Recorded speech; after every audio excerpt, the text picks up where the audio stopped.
caused by drowsy drivers than by drunk drivers. And in some states, it's banned to drive when you are drowsy. I don't know how they control it, but it's banned. So, that's it. Some researchers were wondering what lacks of sleep does for you and me, Mike. Yeah. And this is from Medical School of Boston. They try to research what it does to you if you don't get enough sleep. So they take some volunteers and they slept for 5.6 hours for a 3-week period. And they were wondering what it give them. The volunteers were asked before this test, and they expected they will have more time in a day, they will do more work, they will be more productive. Actually, what it gave them was pre-diabetic blood glucose level in 3 weeks. So it's probably bad news. What is the solution for this? Of course, it's power nap. Power nap, as I mentioned, the start is very short period of sleep for 20 to 30 minutes. It's usually after lunch. What's also interesting about power naps is that some nations, maybe some are represented here, are accustomed to power naps in their siesta hours, like Greek or Spanish or Portugal, Italy. They really perfected this, I believe. And if you are a regular power napper, if you are napping 3 times per week, you have 37 less chance of having coronary heart disease. Just good point for having power nap. If you incorporate power nap in your daily routine, you can benefit from improving productivity by 34%, it improves your memory by 36%, and the quick shot of energy you get from the power nap can last up to 8, some say 10 hours, which is another working day basically for you. So this is pretty interesting, but what is most interesting is that job attentiveness happens by 100%, which is pretty cool, I guess, for almost every job you can do. So, if you are still not convinced, I have a few stories. There are some research going on with power naps. First one is by NASA. NASA researched power naps and found out that it increases alertness as much as 100%. Second research is that after power nap, your motor performance is at the same level as after full night's sleep. Third is my probably favorite one. Better decision made. It's a generic statement, but it's from British Airlines. And if you are on a long flight with British Airlines, the pilots actually sleep on their flight. They have second co-pilot.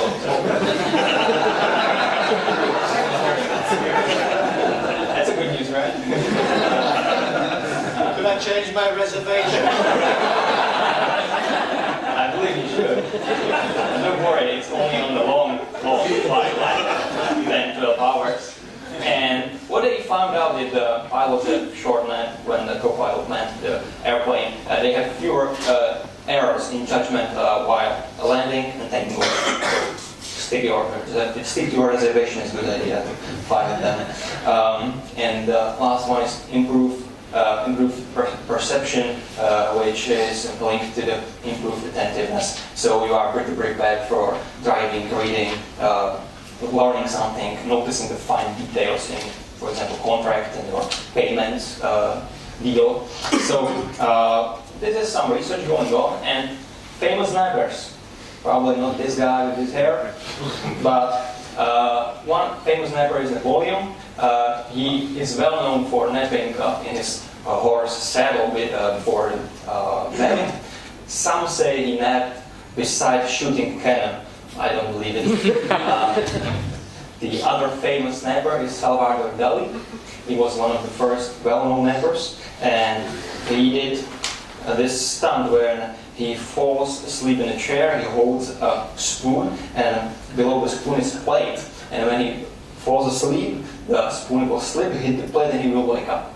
And what he said is that brief rest worked wonders for him. So that's another famous napper. This guy, yeah. Einstein was a very famous napper, also with Edison. and all these guys held something in their hands and let it slip on the floor for them to wake up. It's interesting for me. Einstein used a pencil, and Edison used bell bearings. He was an inventor, after all. And also this guy, he's probably the most well-known napper, and I have a nice quote from him. What he says is, "You must sleep sometime between lunch and dinner, no halfway measures.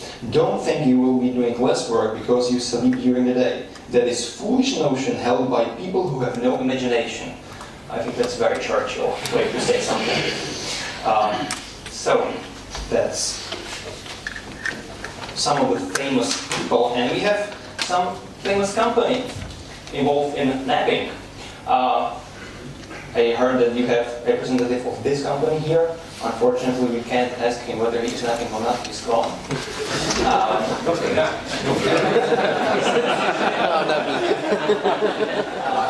You can see various different kinds of companies. The first one was probably Google, who implemented napping. And if you are wondering what is this sci-fi thing doing here, it's called Metroflot, and it costs $12,500 for napping. So if you have some Christmas bonuses coming up, you know what you can wish for under the Christmas tree. So there's some companies implementing power nap.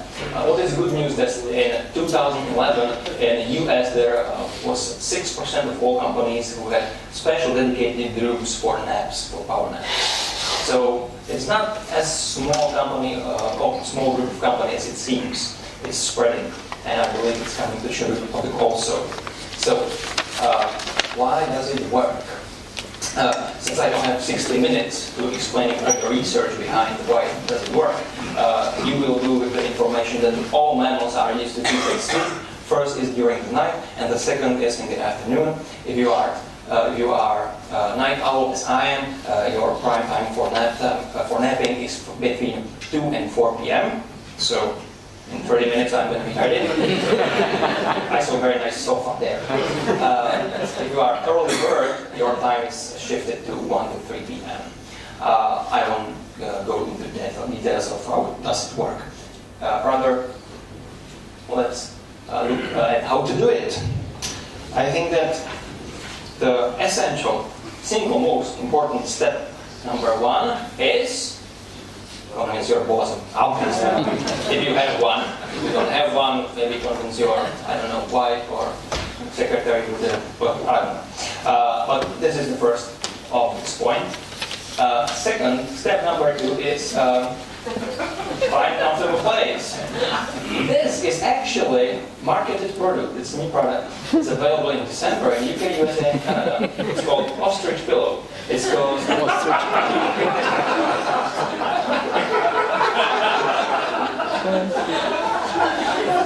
It costs 50 pounds. And you have holes for your hands. What you don't see is below you have a hole for your head. You can breathe, you know. Looks cool. If you don't have $12,500 for those seat stuff, chairs, 50, pounds, I think it's good.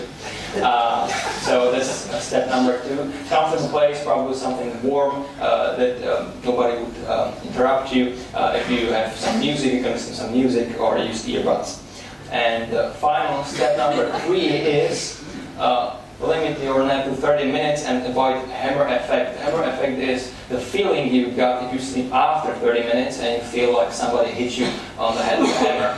So you need to avoid hammer effect. If you sleep more than 30 minutes, you go into deeper phases of sleep, and when you wake up from them, you feel really groggy, drowsy, not able to work. It impairs your performance.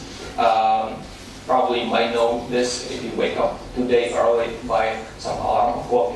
If it wakes you up, it's not that pleasant. So limit it to 30 minutes. And I believe that this is all. Thank you for your attention. I hope that you implement power naps in your daily routine. If you need some materials to convince your boss, this presentation is available to you. You can write me an email. I can send you more research for your convincing speech to your boss.